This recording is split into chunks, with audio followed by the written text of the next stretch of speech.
कल जो परिणाम आया है 400 पार तो हुआ नहीं। देखिए, लोकतंत्र में जनता का जो विश्वास मिलता है वो सर्वोपरि होता है। राजनीतिक दल अपने अपने क्या बोलता है नारों के साथ, अपनी अपनी योजनाओं के साथ, अपने अपने प्लानों के साथ जनता के बीच जाते हैं।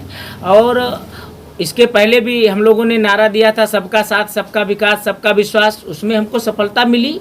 और ऐसा नहीं है कि 400 पार का नारा दिया था तो हमें सफलता, हम आज भारत की सबसे बड़ी लार्जेस्ट पार्टी के रूप में 239 सीट पा करके भारत में हम सत्ता पुनः काबिज करने जा रहे हैं।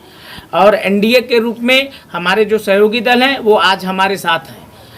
28 दल मिल करके 239 का आंकड़ा नहीं पार पाए, हम अकेले 32 दल हो करके 292 का पार।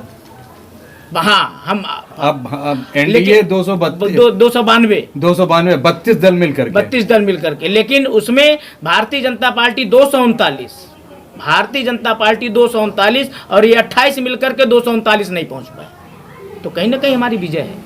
स्मृति ईरानी भी विजयी में आती हैं। नहीं, स्मृति संजीव बालियान भी विजयी में आती हैं। जिसको जनता का विश्वास नहीं मिला उसको अजय कुमार टेनी में भी विजयी में आते हैं। जिसको जनता का विश्वास नहीं मिला उसको हम कैसे मान लेंगे? महेंद्र सिंह, यही तो लोकतंत्र है, आते हैं। यही तो लोकतंत्र है। लोकतंत्र में जिसको जनता का विश्वास नहीं मिला वो चाहे जो भी हो। 400 पार का नारा और 300 तक नहीं पहुंचना और प्रधानमंत्री को कहना कि ये विश्व गुरु है, भारत को 5वीं अर्थव्यवस्था में, इकोनॉमी में लाके खड़ा कर दिया। तो आने में 3 साल के अंदर हम तीसरी इकोनॉमी पे लाके खड़ा कर देंगे।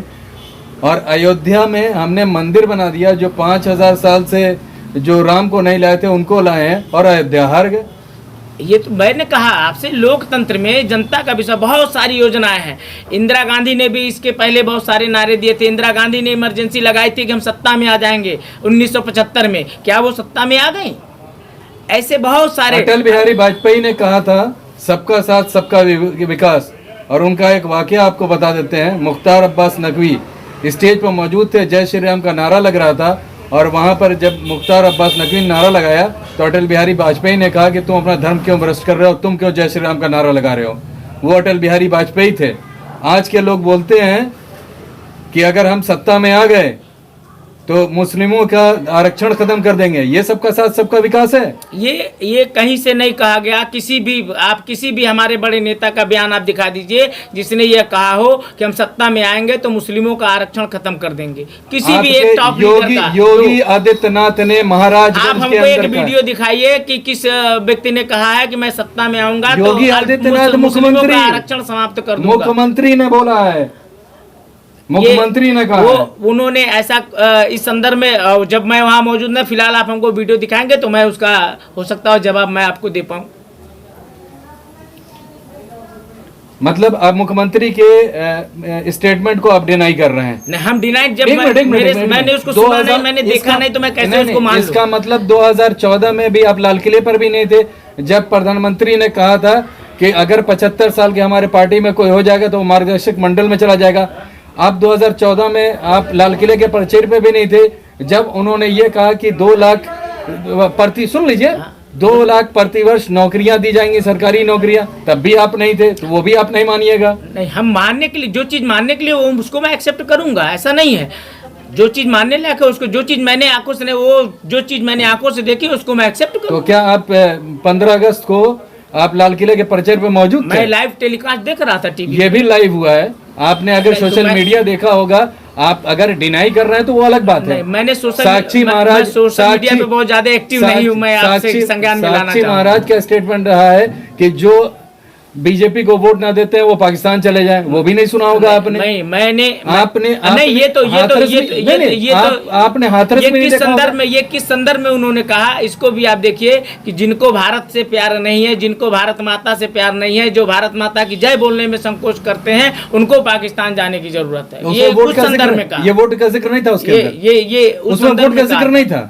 उसमें वोट का जिक्र नहीं था? नहीं, ये उनके वर्डिंग नहीं थी कि जो अगर बीजेपी को वोट नहीं देते वो पाकिस्तान चले जाएं? नहीं, ये वर्डिंग इस संदर्भ में उन्होंने कहा था, इस चीज़ को मैं एक्सेप्ट कर रहा हूँ। इस संदर्भ में हमारे नेताओं ने कहा है कि जिनको भारत माता की जय बोलने में शर्म आती है, जो भारत से प्यार नहीं करते, जिनको भारत के संविधान में विश्वास नहीं है, ऐसे सभी लोगों को भारत में रहने की जरूरत नहीं है, वो छोड़ के पाकिस्तान चले। तो प्रधानमंत्री की ये भी बात आपने नहीं सुनी, आप नहीं रहे होंगे? हम सोशल मीडिया पे नहीं, मैं बहुत ज्यादा एक्टिव नहीं हूँ। न्यूज में था कि 15 लाख रुपया मिलेगा। आपने ये भी नहीं सुना होगा कि नोटबंदी करने पे काला धन वापस आएगा? नहीं, ये भी उन्होंने नहीं। अभी आपके संज्ञान में ला दूं कि अभी आरबीआई ने अभी 4 दिन पहले 100 टन सोना जो है इंग्लैंड से वापस लाने का काम किया है।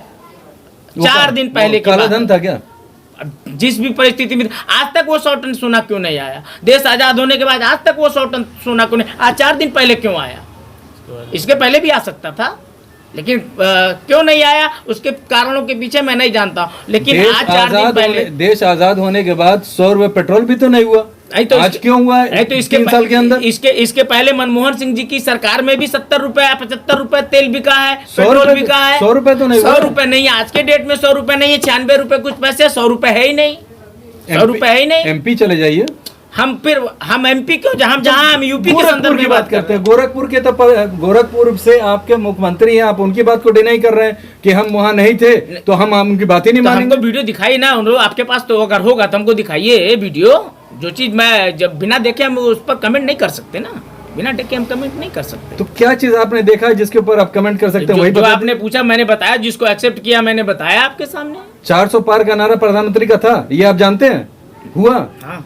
नहीं, 400 पार का नारा उन्होंने दिया था, हमारी पार्टी ने 400 पार का नारा दिया था, लेकिन हर संदर्भ में, हर परिप्रेक्ष्य में, हर परिस्थितियों में जरूरी नहीं है जिस संदर्भ में मैं नारा दे रहा हूँ उसकी सफलता हमको मिल जाए, ये जरूरी नहीं है। बांसगांव से कल एक घटना घटी है, 110 वोटों से सदर प्रसाद को हराया गया, उचित था?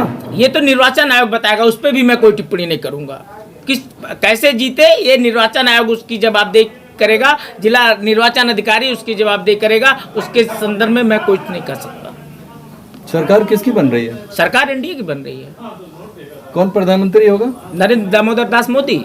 75 साल के अभी तो सितंबर में हो जाएंगे, तो फिर चेंज हो रहा है क्या? तो अभी सितंबर जब आएगा तब देखा जाएगा, तब उसका जवाब आप हमसे मांगिएगा तब देंगे। आपका शुभ नाम? अजय गुप्ता बजरंगी, एडवोकेट, क्षेत्रीय सह संयोजक, भारतीय जनता पार्टी विधि प्रकोष्ठ, गोरखपुर क्षेत्र।